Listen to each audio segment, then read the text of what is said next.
This is SpaceTime, Series 22, Episode 22. Coming up on SpaceTime.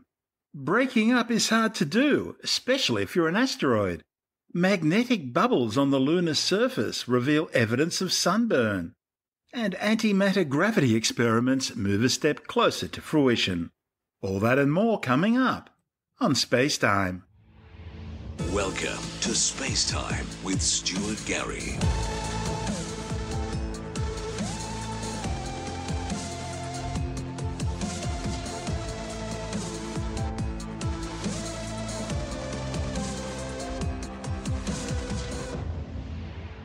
That old Hollywood notion of Bruce Willis rocketing into space to blow up a giant asteroid on a collision course with the Earth is unlikely to ever reach fruition.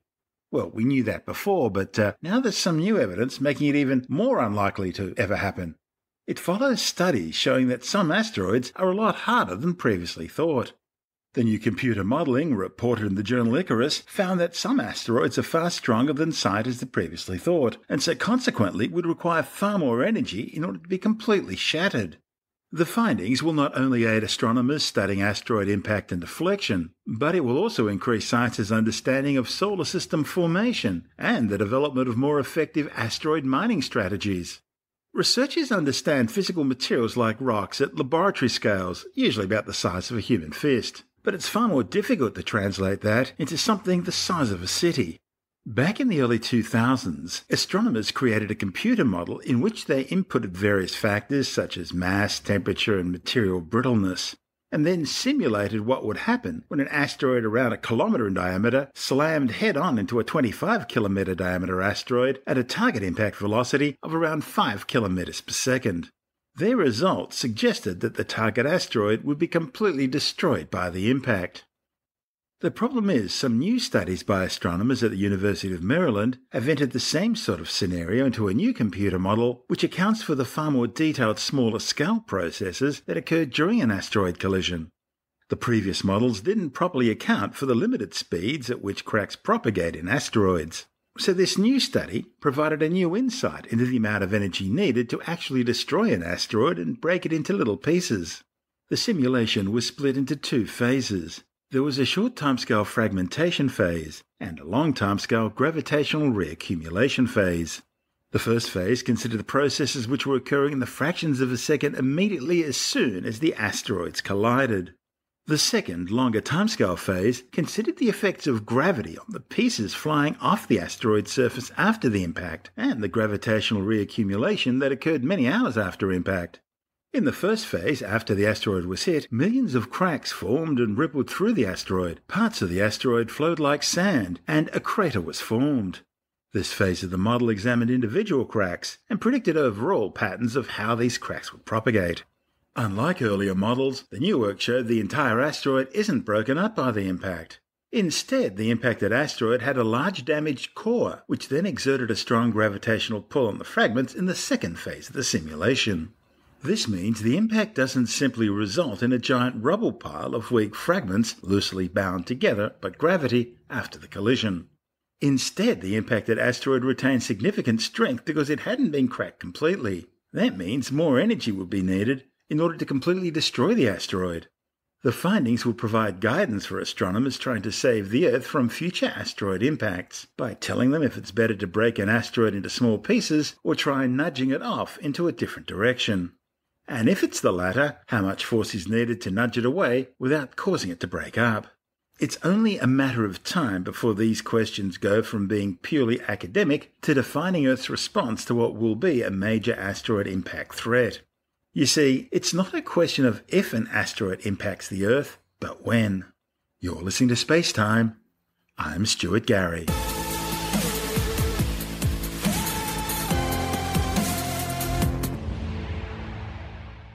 Every object, planet or person travelling through space has to contend with our sun's damaging radiation. All objects travelling through space need to contend with this hazard, and that includes celestial bodies like planets and moons. Even Earth's moon appears to have the scars to prove it. New NASA research suggests that some of the coloration seen on the lunar surface might actually be a form of sunburn. The findings are based on data from NASA's Artemis mission. Artemis stands for acceleration, reconnection, turbulence, and electrodynamics of the Moon's interaction with the Sun. The new data suggests how the solar wind and the Moon's crustal magnetic fields work together to give the Moon a distinctive pattern of darker and lighter swirls. NASA Goddard research scientist Andrew Pope says the leading hypothesis is that magnetic fields on the Moon are blocking some portion of the solar wind from reaching the lunar surface. The solar wind is the Sun's continuous outflow of plasma and radiation permeating the inner solar system. Earth's magnetic field helps protect life on Earth from its worst effects. However, the magnetic field on the Moon is far weaker, forming only small localized bubbles of protection. In these spots, the Sun's particles can be reflected back into the solar wind or funneled into nearby regions. The shielded areas under the magnetic field form pale swirls. Those bordering parts become darker, and the contrast is so prominent you can actually see it from Earth. In a way, these lunar magnetic fields in some regions are acting locally like magnetic sunscreen. It's like putting sunscreen on before going for a surf and missing a tiny bit of skin, which then ends up becoming bright red. Pope says that in some ways is analogous to a region of the Moon that's getting extra exposed. Unfortunately, the Moon's patches of magnetic field are not robust enough to completely protect astronauts from the Sun's radiation. But further studies of the lunar magnetic field, such as those now being undertaken by Israel's Genesis lunar lander, which is on its way to the Moon, could lay the groundwork for future innovations. Pope says it might be possible to one day produce a strong artificial magnetic field, which could act as a kind of shield. But of course that's a question which is yet to be answered. The crustal magnetic fields now existing on the Moon and the lunar swirls might provide clues that astronomers can learn from. To find out more, Andrew Dunkley is speaking with astronomer Dr. Fred Watson. Now, Fred, we're going to talk about sunburn, something that a lot of people in Australia suffer from, especially the Caucasians amongst us, because let's face it, we're not built for this environment, and we have one of the highest rates of skin cancer of anywhere in the world. And at my age, I'm starting to show signs of it, because when I was a kid, you just didn't wear sunscreen. That wasn't cool. Now it is. And we suffer vitamin D deficiency instead. Something the sun has provided for us.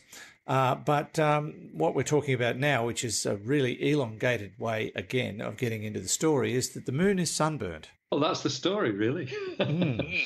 So why is the Moon sunburned? Because the sun actually deposits not just ultraviolet radiation on the Moon, which is, of course, what causes sunburn on Caucasian skins. It also deposits subatomic particles, because you remember the solar wind is rich in electrons and protons, and they are constantly streaming towards the environment, the solar system environment, which is occupied by the likes of the Earth and the Moon. Now, the Earth, of course, is protected from direct blasts of radiation by its own magnetic field, and that's what sort of steers the atomic particles largely away from the surface. They funnel down into the poles of the Earth, the magnetic poles, which is why we see aurorae near the poles.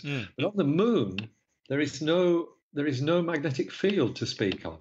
Certainly not a global magnetic field like the Earth has. And so these subatomic particles simply hit the deck. They land on the surface of the Moon, and over time, they change its texture. In fact, they discolor it. They turn it a rather darker shade of browny grey, which is the natural colour of the Moon. So we've known that for many years, but what we've only recently understood, and it's thanks to a spacecraft by the name of Artemis, which is...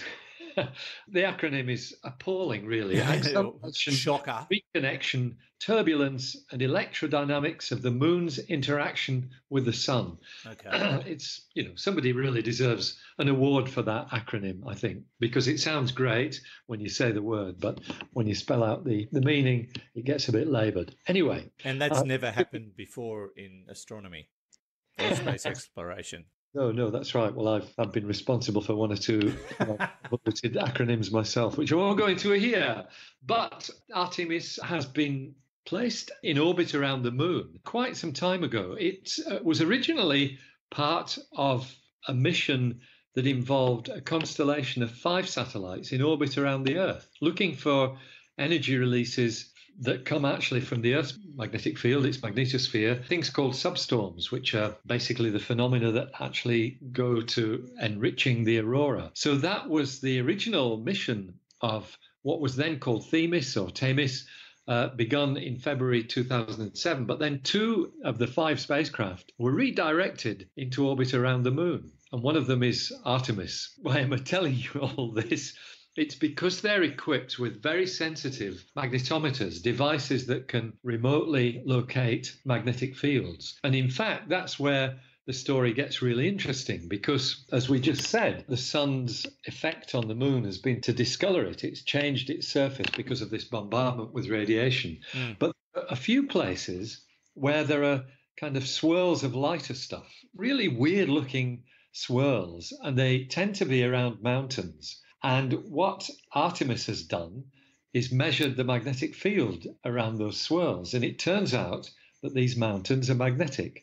So if you've got a mountain with more of a magnetic field than the moon itself, than the moon's background, what it's going to do is tend to basically swivel the direction of these subatomic particles and maybe sweep them away, so that what you get around the mountain is a clear zone. So the magnetic field effect of these mountains has been to steer away, as I said, steer away the subatomic particles. So they're not deposited on the moon's surface, and it leaves the moon a lighter color. And it gives that area a very, if I can put it this way, otherworldly look. Yes. They're sort of swirls of brightness rather than the sorts of different coloring effects that you expect to see on the moon. And you can only see that through infrared? It would be enhanced with infrared, that's right. Yeah. So, it's very much the case that you use whatever means you've got at your disposal to see whatever results you're looking for, and infrared enhancement is certainly one. So I think that's a really quite remarkable result, and it's certainly one that I wasn't expecting to read. It never occurred to me that there might be regions of the moon's surface where local magnetic fields would actually sweep away the direction of the subatomic particles and give you this clarity. I suppose we shouldn't be surprised, because we always seem to find unusual anomalies existing in various parts of the solar system and the universe that previously were unthought of, like variables in the gravity on Earth. I mean, they're very minor, but they exist. It's not the same everywhere. Yes, that's right. You're quite right. And clearly you're much more forward-thinking in these matters than I am. That's Andrew. because I write science fiction. Yeah, but I think you're right. And I guess, it comes back to something that I remember being fixated on decades ago. When we look at galaxies and things like that, we see images, beautiful images of galaxies. But we're seeing them from often hundreds of millions and sometimes many billions of light years away. And what you don't see is the structure, the detailed structure of these things. And it's the same with any celestial object. When you get a distant view of it, you only see the global properties of whatever it is. And it's only when you really start looking closely, and for example, by putting spacecraft in orbit around the moon, that you see these anomalies and these details that really add to our understanding of the world of space and the objects that are in it. That's Professor Fred Watson, an astronomer with the Department of Science, speaking with Andrew Dunkley on our sister program, Space Nuts. And this is Space Time. I'm Stuart Gary.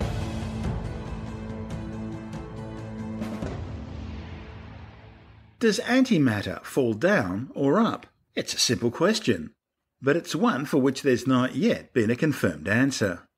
Now, physicists at CERN, the European Organisation for Nuclear Research, have found a new way for making exotic positronium particles for antimatter gravity experiments that might one day help answer that question. And getting the answer to that question could one day help scientists understand why we live in a universe made up mostly of matter rather than antimatter. According to the Standard Model of Particle Physics, the foundation stone upon which science's current understanding of the universe is based, equal amounts of matter and antimatter were produced when the universe burst into existence 13.8 billion years ago in an event commonly called the Big Bang. As physics best understands it, there's almost no difference between matter and antimatter other than charge. The negatively charged antimatter counterpart to the positively charged proton is the antiproton, and the positively charged antimatter counterpart to the negatively charged electron is the positron. But when matter and antimatter come into contact with each other, an interesting thing happens.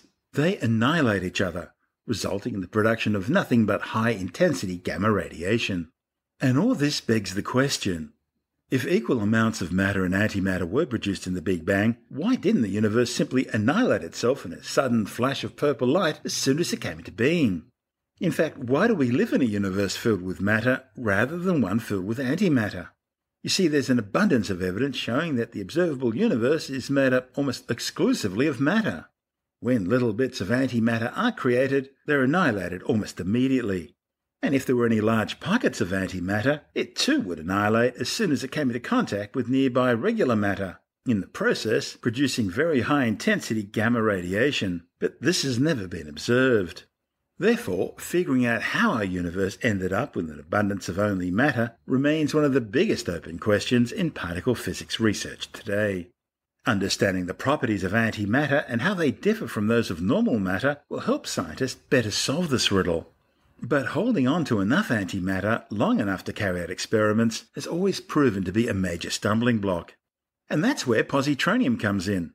Positronium is composed of a regular electron, which has a negative charge, and an antimatter electron called a positron, which has a positive charge. Positronium has been studied since the 1950s to understand bound states in quantum field theory. But the particles have also long been considered as one means of testing antimatter, especially basic questions such as whether antimatter falls at the same rate as normal matter in Earth's gravitational field, and whether it falls down or up. However, being composed of matter and antimatter means positronium's lifespan's extremely short, lasting just 142 nanoseconds, and that's far too short to perform any meaningful tests. Now, scientists with CERN's anti-hydrogen experiment gravity interferometry spectroscopy, or AGIS collaboration, have developed a new method using lasers for making positronium particles that live longer. A report in the journal Physical Review A claims the CERN team can produce 80,000 positronium atoms every minute, which are capable of lasting 1,140 nanoseconds. Furthermore, these particles have qualities which are valuable in antimatter gravity experiments. They're virtually unaffected by disturbances such as electrical and magnetic fields, and they have known velocities of between 70 and 120 kilometers per second, which can be controlled with a high degree of precision. Mind you, it's not the first time scientists have produced a long-lived positronium source. But in the past, they've always been sensitive to electric and magnetic fields, which can influence the particle's velocity, and so needs to be factored in any experiments being undertaken. The new work may well open some new windows. We'll keep you informed. I'm Stuart Gary. This is SpaceTime.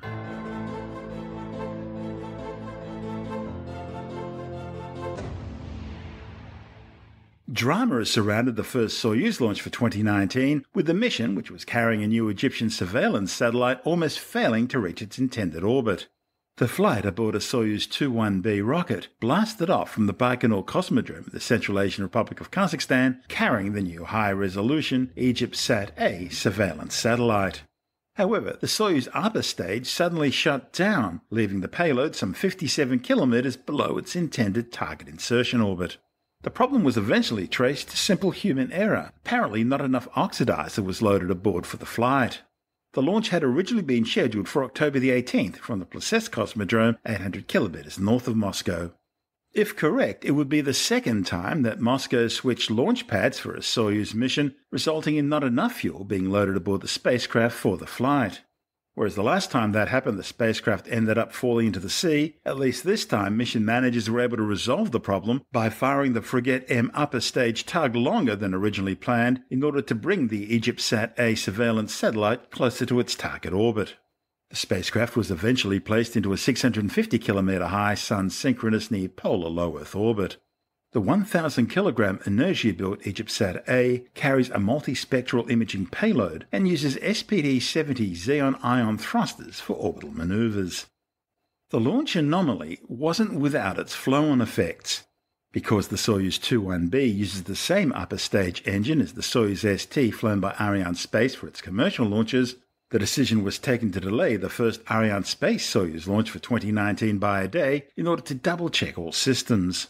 That mission, from the European Space Agency's Kourou spaceport in French Guiana, successfully placed into orbit the first 6 of an initial constellation of 648 small internet delivery satellites, plus orbital spares, for internet service provider OneWeb. Dusk here at the Guyana Space Centre for a very special launch. It's the birth of a brand new constellation of satellites, and they are called OneWeb. Their mission to connect everybody in the world to high-speed broadband, and our mission today is to launch the first 6 of those satellites onto their orbits in space. Right now they're waiting inside the launcher on the pad, and they're flying on board a Soyuz launcher today. She stands 47 meters tall. Now, we are going to go over to Stefan Israel because Stefan is the CEO of Ariane Space. This is an exciting launch, isn't it? Can you tell us about the mission? Tonight, we are launching the first of a series of 21 launches for OneWeb. It's going to take us about 1 hour and 20 minutes to deliver all 6 of the satellites. Can you give us an idea what's going to happen during that time? So we have decided 5 hours ago to fuel the rocket, and now we are in the very final operations. At 6:37, we will lift off. The mission will last 1 hour and 22 minutes. We will first have the work of the 3 stage, the Soyuz, during 9 minutes, and after we will have the Fregat, the upper stage, which will work up to 1 hour and 22 minutes. We will have the first separation of 2 spacecraft after 1 hour and 3 minutes, and then 4 additional spacecraft after 1 hour and 22 minutes. Stefan Israel, thank you very much indeed. Début de la séquence finale lanceur. And he has just announced the final phase of the synchronized sequence for the launch vehicle. So this means that the computers on the ground are running all the operations. We are go for launch. À tous de DDO. We're orbiting the first 6 satellites in the brand new OneWeb constellation built by the Airbus OneWeb Satellites joint venture, and we're flying on board the 21st Soyuz to launch from the Guyana Space Centre. À tous de DDO. Attention pour le décompte final. 10, 9, 8, 7, 6, 5, 4, 3, 2, 1, top. Et décollage VS21, OneWeb F6. Paramètres à bord sont normaux, la propulsion est conforme à l'attendu. And they are off. The first 6 OneWeb satellites have begun their journey, heading out north over the Atlantic towards the Caribbean. Those engines on board Soyuz are pushing hard against Earth's gravity. We're burning 5 engines at the moment. Tous les paramètres à bord sont normaux. He's telling us that everything on board's going according to plan. And we've got 5 engines. We've got 1 on the main stage. We've got 4 on each one of those boosters. But it's the boosters that are doing all the work right now, heading out across the skies here at the Guyana Space Centre, out over the Atlantic Ocean. The boosters only burn for 2 minutes, but that's long enough for Soyuz to escape the pull of our planet. We're delivering 80% of our thrust right now. Séparation des blocs BVGD confirmée. So they've burnt all their fuel, we don't need them anymore, and we are burning the main core stage, the Block A. Bonne stabilisation du lanceur suite à la séparation. He's telling us that it's good stabilization after the separation there of those boosters. Each of the 6 200-kilogram spacecraft were inserted into a 1,200-kilometre high polar orbit. The Airbus Defence and Spaceport satellites will operate in the Ku band using a technique called progressive pitch, in which the satellites are slightly angled so as to avoid interference with Ku satellites above them in geostationary orbit. There will be at least another 20 OneWeb launches by Arianespace, as well as 39 single-sat launches using Virgin Galactic's brand new Launcher 1 2-stage rocket, which is designed to be air-launched at high altitude from the underbelly of a converted Boeing 747 carrier aircraft dubbed Cosmic Girl. OneWeb are also looking at an option to undertake further launches using the European Space Agency's new Ariane 6 booster, which is expected to start flying from 2021.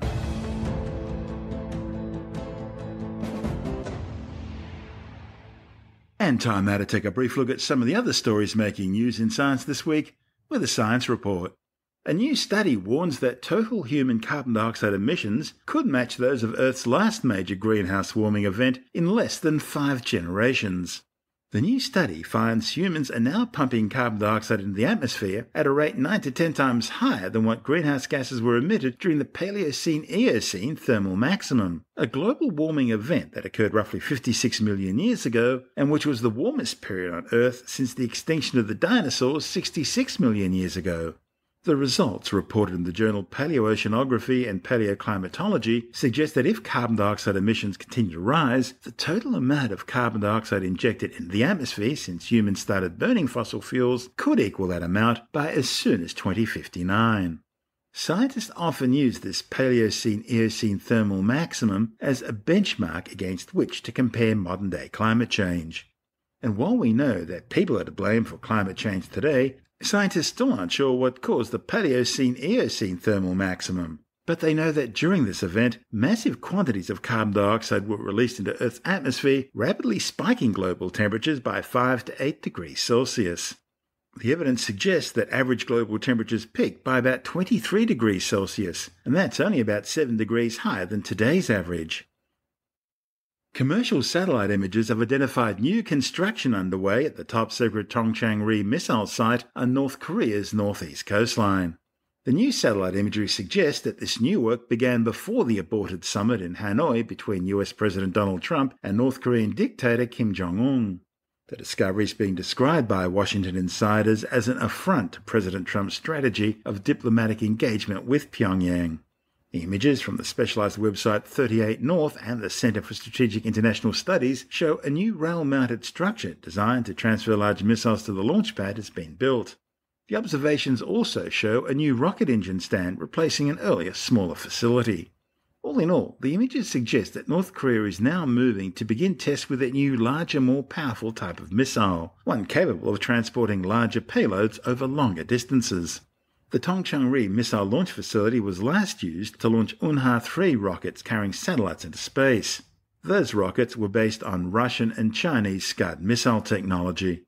The need for larger missiles could mean problems with efforts to miniaturize Pyongyang's recently developed thermonuclear warheads. If correct, you can expect to hear North Korea and their Iranian allies undertaking what they claim will be a new round of scientific satellite launches. In reality, little more than a cover to test the performance of the new missile. A new study warns that watching more than 3.5 hours of television a day could affect your memory if you're over 50, making it harder to remember words and causing problems with language. The research, published in the journal Scientific Reports, investigated some 3,662 adults over the age of 50, measuring their TV watching habits in 2008 and 2009, and then checking their memory 6 years later in 2014 and 2015. They found a decline in verbal memory, that's the memory associated with words and language, in people who watched more than 3.5 hours of TV a day. Luckily for us, there's no mention of a similar decline for those who listen to the radio. A new study has found that people with diabetes are more likely to experience back and neck pain, despite there being no evidence of any sort of link between the conditions. The research analysed 8 previous studies and suggests that diabetes does coexist with back pain, but a direct causal link between diabetes and back pain could not be established. You can read the study in detail in the journal PLOS ONE. New research is warning that many modern laptop computers and an increasing number of desktop computers are far more vulnerable to hacking through common plug-in devices than previously thought. The findings given at the Network and Distributed Systems Security Symposium in San Diego shows that attackers can compromise an unattended machine in a matter of seconds through devices such as chargers, projectors, and docking stations. Vulnerabilities were found in computers with Thunderbolt ports running Windows, Mac OS, Linux, and FreeBSD. You see, computer peripherals such as network cards and graphics processing units have direct memory access, or DMA, which allows them to bypass operating system security policies. DMA attacks abusing this access have been widely employed to take control of and extract sensitive data from targeted machines. Current systems feature input-output memory management units, which can protect against DMA attacks by restricting memory access to peripherals that perform legitimate functions, and by only allowing access to non-sensitive regions of memory. However, the problem is this protection is frequently turned off in many systems, and the new research shows that even when the protection is enabled, it can still be compromised. Neanderthals are often depicted as having straight spines and poor posture. However, it seems these prehistoric humans were far more similar to modern-day Homo sapiens than many had assumed.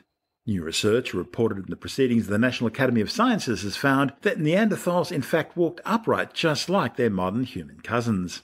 Scientists reached their conclusions thanks to a virtual reconstruction of the pelvis and spine of a very well-preserved Neanderthal skeleton found in France.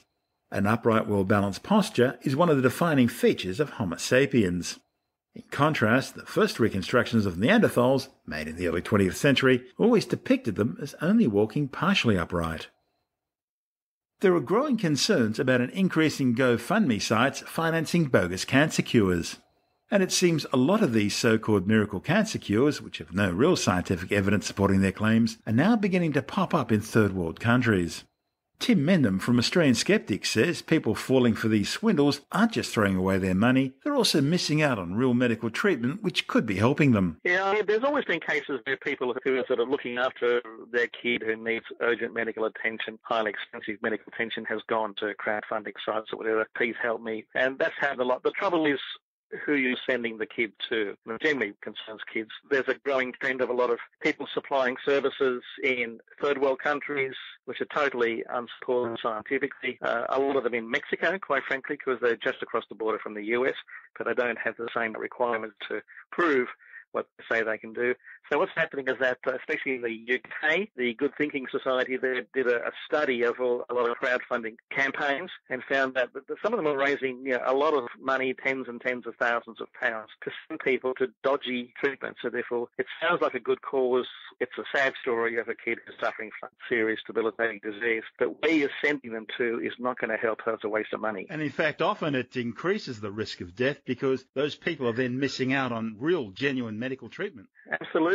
Some of the claims, I don't know if you know Huldah Clark, who was a person who worked in Mexico, I think in Tijuana actually, so just across the border from the US, so people could pop across in those days to get treatment. Very expensive treatment, designed to cure cancer, including in older people. She specifically said she could cure cancer in older people. The sad thing was she died of cancer. That's the classic sort of story that people are sending these last resort I hate cures. to say it, that's almost poetic justice. Yeah, it is.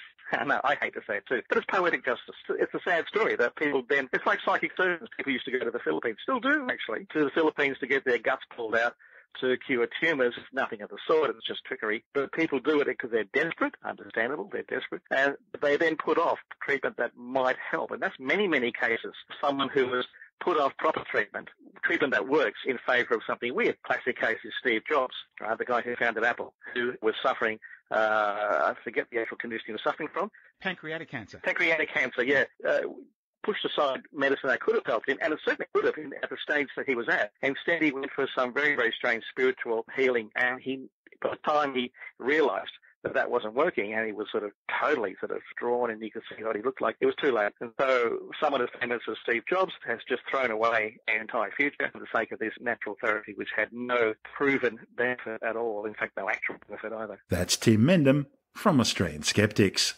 You're listening to Space Time. I'm Stuart Gary. And that's the show for now. You can subscribe and download SpaceTime as a free twice-weekly podcast through Apple Podcast iTunes, Stitcher, Bytes.com, Pocket Casts, SoundCloud, YouTube, Audio Boom, from SpaceTimeWithStuartGary.com, or from your favourite podcast download provider.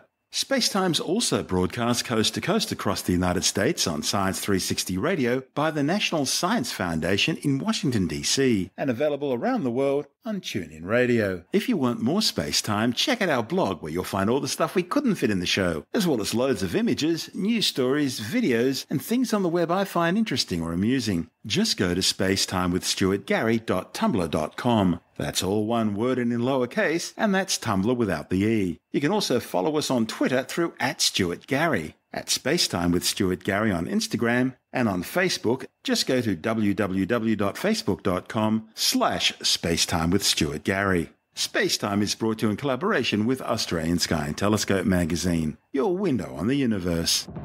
You've been listening to Spacetime with Stuart Gary. This has been another quality podcast production from Bytes.com.